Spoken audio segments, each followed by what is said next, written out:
You may say that I'm a dreamer, but I'm not the only one. What if all the amazing insights and talent in this room could be leveraged to reinvent and reimagine engagement for the 21st century? What if all of us began with a blank sheet of paper?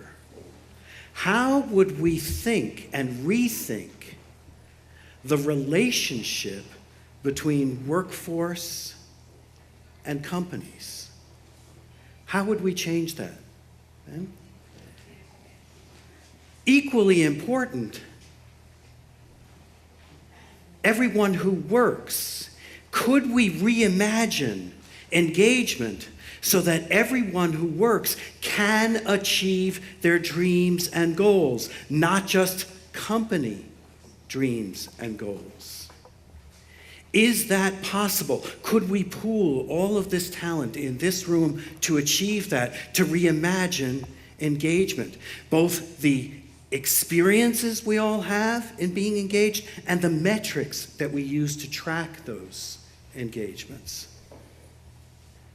That's what I have spent the last few years with my team and I exploring. How would we change the metrics? What would happen if we created an environment where everyone could achieve their dreams and goals?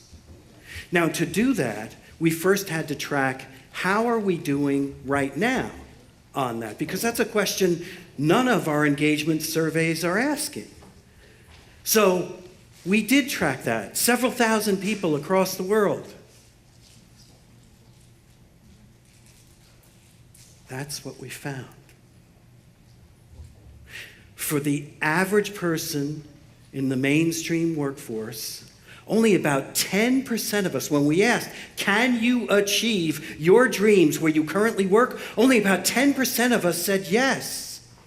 Now, I need to be honest and say the data was a little bit better when we include senior executives, when we include entrepreneurs, when we include entrepreneurial environments, when we include the Googles of the world and all the others. It ended up to be about 29% said they could achieve their dreams. But that still sucks. That's less than a third of us can achieve what we're looking for in life where we currently work. So I've spent a lot of time thinking about how we can improve this. What can we do to change that perspective? And what I focused on, everything that has been said so far is absolutely true. Exercise, friends, everything that every speaker has said is true, but there's a missing element that we haven't talked about today. Ultimately, there is a creative tension between what's good for the company and what's good for me. And often, it's like this. So how do we examine how people can achieve their dreams and goals? By examining the choices that people make about how I am getting something, the WIFM, how I am getting something out of serving the customer and the company. So what we discovered after several thousand people studying the future of work with thousands of people all around the globe, we discovered the future of work is deeply personal.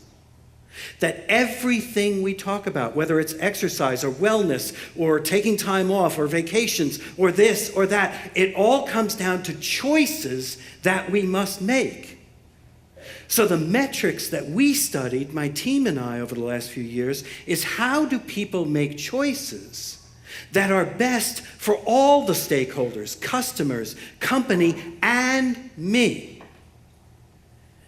And what we found was a circle of future strong choices. Now, what most companies talk about, especially the great places to work, are shared passions. Are you here? You ask the typical nurse if she's trying to, achieve something. What is she trying to achieve? It's caring for the patients. And the hospital is also caring for patients. So there's shared passion about that. So most companies focus on one of these 5 dimensions. And the great places to work do that really well.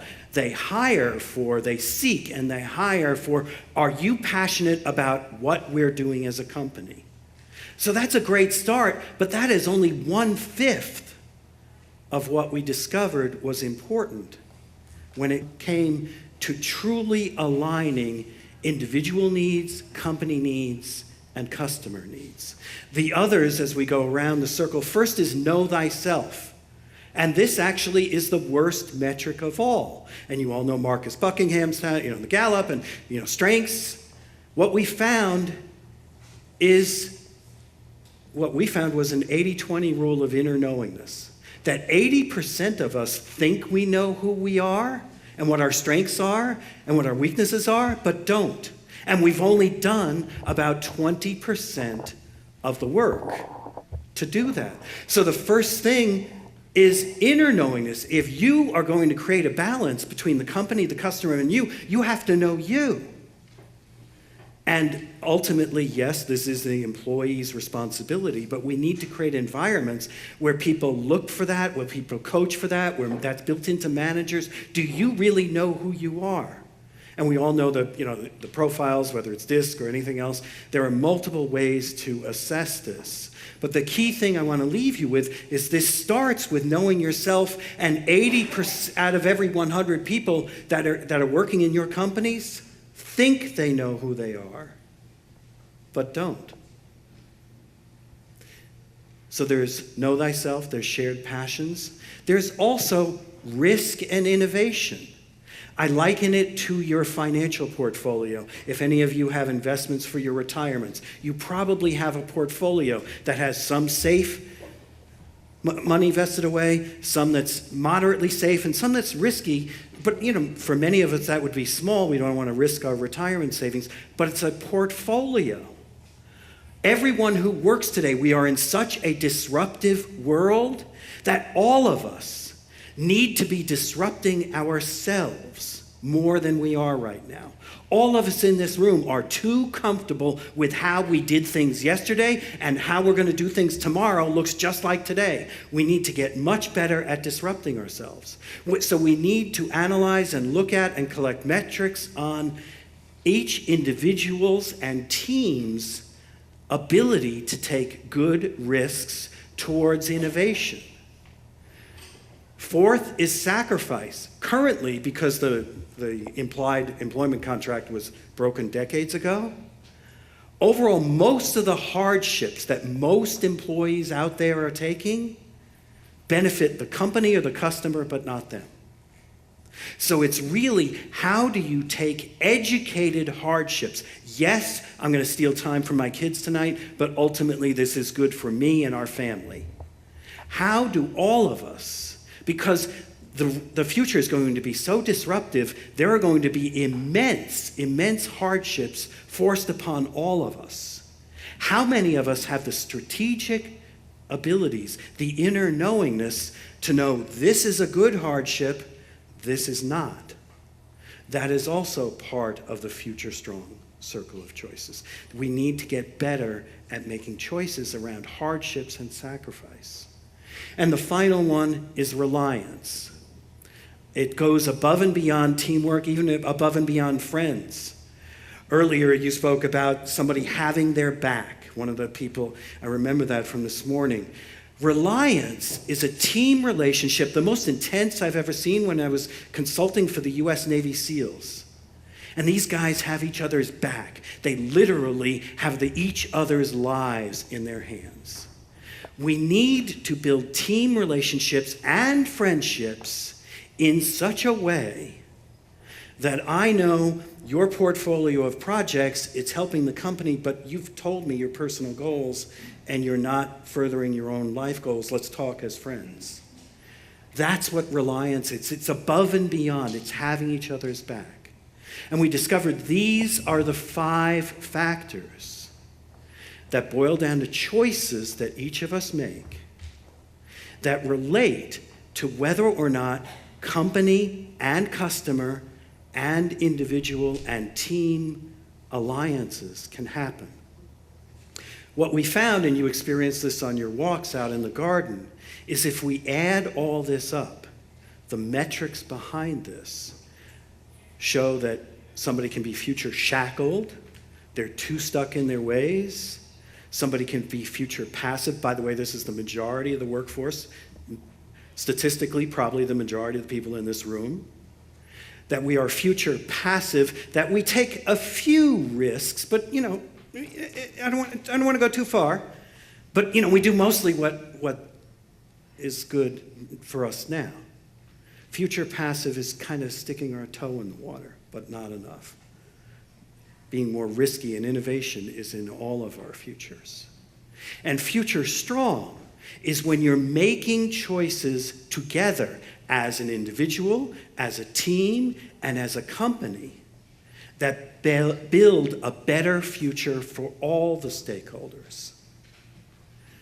So we built a tool, whether or not it's our tool, where we can assess how many of your teammates are future strong, how many are not, whether we can look at your company and say, out of all your teams, 14 are future strong, 27 are passive, and 7 are future shackled. Whether we look at those analytics or not, what I want all of you to know is that we must reinvent engagement metrics. Whether it's our teams or not, I don't care. What I do care about is engagement was originally designed to benefit the company, not the individual, and all of us are complicit in a problem if we don't reinvent it. Because it's always been about how can we get you to do more to benefit the company. It's our obligation to leverage all the brilliance, the talent, the amazingness in this room to go boldly in ways that we have not yet gone. Yes, I'm a Star Trek fan. Ever since, just about my family, I have a 29-year-old son. Ever since he was about 6, every Star Trek movie, which will be July 22nd, every Star Trek movie, we always took a day off from school and we played hooky, or from work now. I'll drive a few hundred miles and we'll both play hooky from work in the middle of July to go eat popcorn and watch movies. But yes, our job is to boldly go where none of us have gone before. The biggest thing I want to share with you, Marshall Goldsmith wrote a book, What Got Us Here Won't Get Us There. Engagement is currently mostly ill-defined. And all the brilliant ideas we talked about today, unless we get together and reinvent engagement and reimagine it, we'll just be bolting on fixes to a problem that will continue to stink and suck. We need to change it. So what I want to leave with you in my closing thoughts. First, how I developed some of this data is I asked thousands of leaders around the world, what makes you, you? So I would ask you that same question, not for publicly discussing, but when you go back. Briefly, what makes me, me? 22 years ago, this July 14th, my mom died. She died in a hospital where they lost her for 40 minutes. We were in the emergency room with her. She was dying. My grandmother was there. The worst thing that can happen is you lose a kid. You're supposed to go before your kids. My grandmother's there, my father's there, my sisters and their families. And what I realized at that moment where they lost mom, they sent us to the ICU. Mom was dying alone for 40 minutes in the ER. Eventually we got together. We were with her. She passed. But the thing that I learned was that hospital unintentionally stole 40 of the last minutes that I would ever get with Mom, and I'm never getting them back. So the most important number is not in my data and not in everybody else's. The most important number I want to leave you with is the number 1,440. You experienced it yesterday, you're going to experience it today, you're going to experience it tomorrow. Anybody know what that number is? The number of minutes in a day. Because all this crap that gets heaped on us is going to keep increasing, but that number is never going to change. So the choices that we make every morning when we get up, God gives us a gift of 1,440 minutes, a full bank account, and we get to choose how we're going to spend it. Do you want your tombstone to read, "She never missed a stupid meeting"? Do you want your tombstone to read, "He always answered his emails"? Or do you want it to read that you made a difference? Yes, we can create work environments where people can dream, but we have to stand up and take a stand for reinventing engagement for that to happen. Thank you very much.